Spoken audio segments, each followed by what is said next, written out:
दिन हमेशा से 24 घंटे का नहीं था। अब मैं आपसे पूछूंगा कि एक दिन में कितने घंटे होते हैं, तो आप कहेंगे कि भैया 24 घंटे होते हैं। ये तो साधारण सा सवाल है, लेकिन दोस्तों हमेशा से ऐसा नहीं था। आज से करीब 6 करोड़ साल पहले एक दिन में सिर्फ 21 घंटे और 54 मिनट ही हुआ करते थे। दरअसल चंद्रमा, सूरज और दूसरे ग्रहों के गुरुत्वाकर्षण से समुद्र में आने वाले ज्वार भाटों के कारण पृथ्वी की कक्षा में थोड़ा बहुत बदलाव आता रहता है और हर 100 साल में एक दिन का समय 1.7 मिलीसेकंड कम होता जाता है। पृथ्वी पर होने वाली प्राकृतिक आपदाओं के कारण भी दिन के समय में परिवर्तन होता है। 2011 में जापान में आए भूकंप से एक दिन का समय करीब 1.8 मिलीसेकंड कम हो गया था।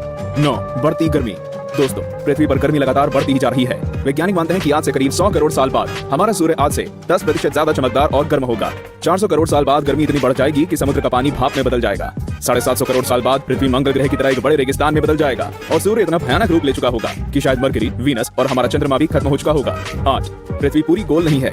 बचपन से हमें पढ़ाया गया है कि पृथ्वी गोल है, लेकिन दोस्तों आपको शायद नहीं पता होगा कि पृथ्वी पूरी तरह से गोल नहीं है। ये अपने ध्रुवों पर थोड़ी चपटी है, या कह सकते हैं कि बीच में थोड़ी ज्यादा ही गोल है। दरअसल भूमध्य रेखा की ओर पृथ्वी अपनी कक्षा पर इतनी गति से घूमती है कि पृथ्वी का आकार ऐसा हो गया है जैसे एक गेंद को जोर से मारा गया हो। इस विशेष आकार को जियोइड कहते हैं।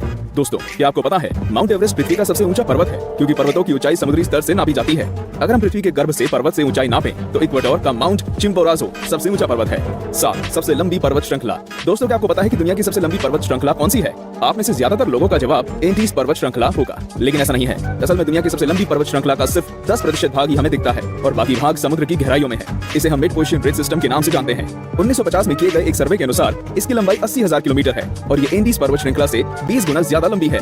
6 भूचुंबकीय क्षेत्र का पलटना। जैसा कि आप जानते ही होंगे कि पृथ्वी के ध्रुव भी एक प्राकृतिक चुंबक की तरह काम करती है। वैज्ञानिकों का मानना है कि पृथ्वी अपनी चुंबकीय दिशाओं को पलटता रहता है और आने वाले समय में भी ऐसा होगा। लेकिन दोस्तों चिंता करने की बात नहीं है, क्योंकि इसका हम पर कोई प्रभाव नहीं पड़ने वाला। हाँ, बस दुनिया के सभी कंपास बिगड़ जाएंगे। लेकिन परेशानी तो डॉल्फिन और व्हेल मछली को काफी होगी, क्योंकि वो तो इन चुंबकीय तरंगों से ही अपना रास्ता खोजती हैं। आप क्या सोचते हैं, क्या हमें ऐसे जीवों के लिए कुछ करना चाहिए? वीडियो को लाइक करके अपनी सहमति प्रकट कर सकते हैं या नीचे कमेंट कर सकते हैं। 5 असमान ग्रेविटी। दोस्तों आप में से कई लोग ये समझते होंगे कि पृथ्वी पर हर जगह ग्रेविटी या गुरुत्वाकर्षण एक सा ही होता है। आपको बता दूं कि ऐसा बिल्कुल भी नहीं है। कनाडा का हडसन बे एक ऐसा ही उदाहरण है। यहाँ की ग्रेविटी पृथ्वी की दूसरी जगहों की तुलना में काफी कम है। माना जाता है कि यहाँ पर पृथ्वी के गर्भ और सतह के बीच पर्याप्त द्रव्यमान नहीं है, जिसके कारण यहाँ की ग्रेविटी कम है। सन 2009 में अंतरिक्ष में भेजी गई एक सैटेलाइट से पृथ्वी की अलग अलग जगहों की ग्रेविटी नापी गई थी, जिसमें इस जगह के बारे में पता चला था।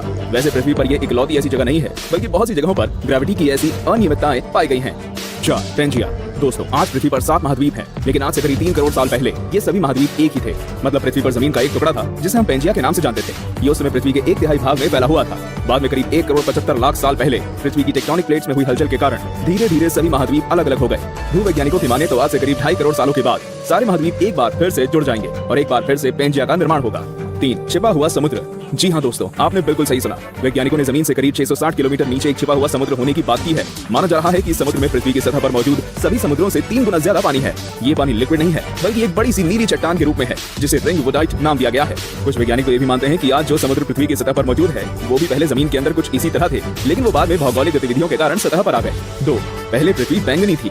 अब आप कहेंगे भाई ये तो ज्यादा हो रहा है। डार्विन कहते हैं कि हम बंदर थे और अब पृथ्वी को भी बैंगनी कर दिया। लेकिन दोस्तों कुछ खगोलीय जीव वैज्ञानिकों की माने तो ये पूरी तरह सत्य है। दरअसल पृथ्वी पर पाए जाने वाले शुरुआती जीव क्लोरोफिल की जगह बैंगनी रंग के एक रसायन का इस्तेमाल करके सूर्य की किरणों की सहायता से भोजन बनाया करते थे। इस रसायन को रेटिनल नाम दिया गया है। इस कारण हमारे ग्रह का रंग भी बैंगनी था। लेकिन बाद में जो पेड़ पौधे पृथ्वी पर हुए वे अपना भोजन बनाने के लिए क्लोरोफिल का इस्तेमाल करते थे। हरे रंग का क्लोरोफिल बैंगनी रंग से ज्यादा सूर्य के प्रकाश को सोख सकता है और इसलिए ये ज्यादा कारगर साबित हुआ। 1 पृथ्वी पर जीवन की शुरुआत कैसे हुई? पृथ्वी पर लाखों और करोड़ों प्रजातियों के जीव रहते हैं, लेकिन उनमें से सबसे बुद्धिमान जीव यानी कि हम इंसान अभी तक ये पता नहीं लगा सके कि हम इस पृथ्वी पर आए कहां से। कुछ वैज्ञानिकों का मानना है कि पृथ्वी के सभी जीव जंतु उन मॉलिक्यूल से बने हैं जो पृथ्वी पर उस समय मौजूद थे।